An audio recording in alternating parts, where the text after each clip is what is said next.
Hello, welcome to 8.9 News. I'm Finlo Costain. Today's headlines: civil society is being locked out of next week's Downing Street Food Summit.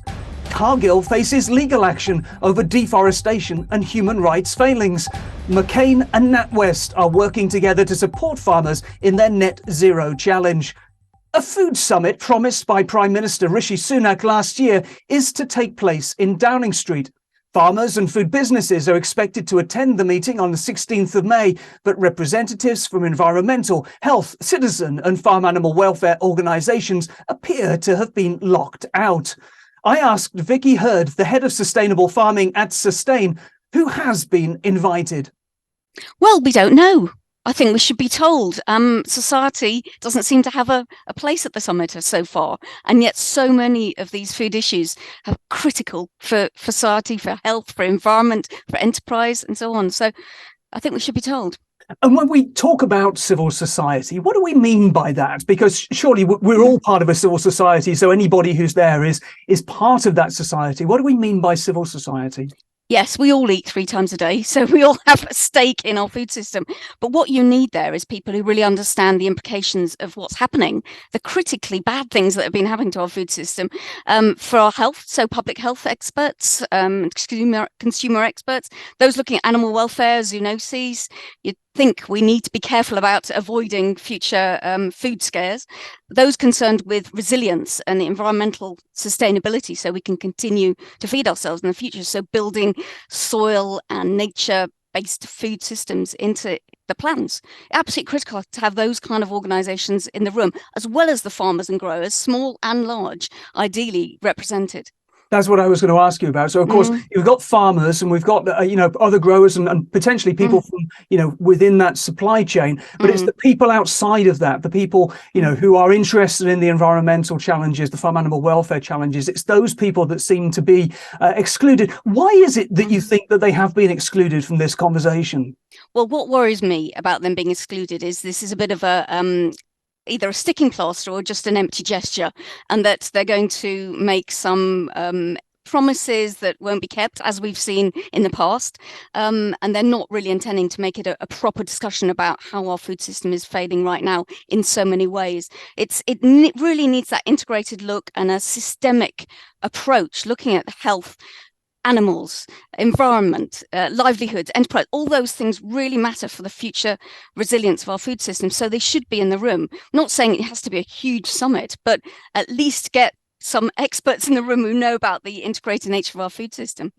Now, you say there that the food system isn't working, but for many people, they'll think that it is. They're getting their meals 3 times a day. They're able to get their food when they go shopping in the supermarket. So what is it that you think needs to be at the top of the agenda?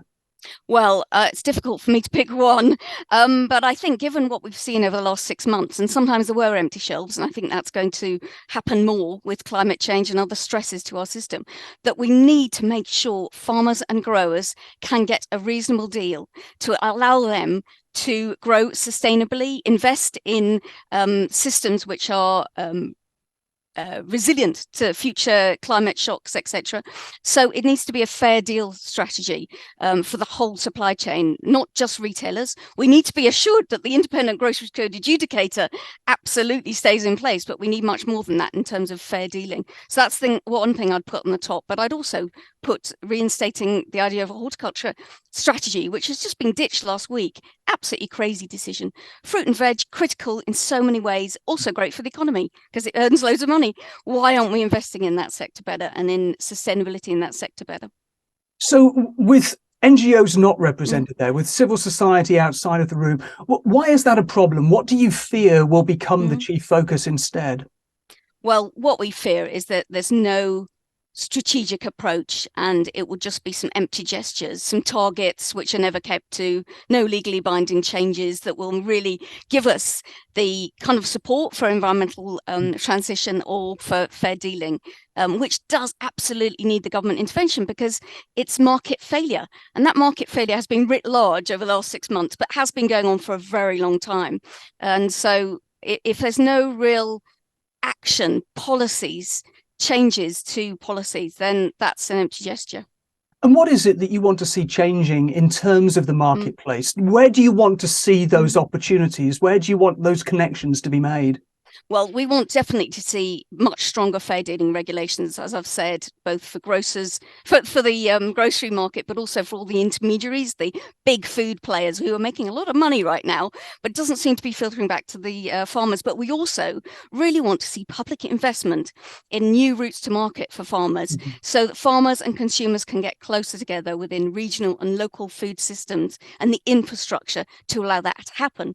And that needs investment from private, but also from public, to kickstart that revolution in our food system that we need. So that's sort of independent retailing and cooperative retailing, that sort of thing, more of a local and regional focus. Local and regional enterprise networks of farmers and traders, better food traders in between the farmer and because not many farmers want to actually trade directly with consumers. They can, and that's great, but we need those better food traders supported with the right infrastructure and investment in that so that they can reach consumers. Now, if you were at that meeting with the Prime Minister and you had your 30 seconds to make your pitch, what would be the message that you most wanted to get across?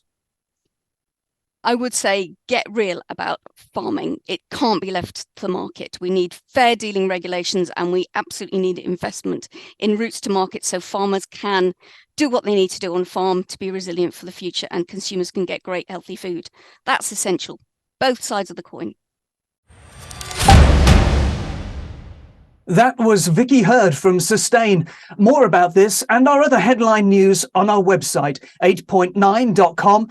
That's all for now. We're back on Friday. Thanks for watching.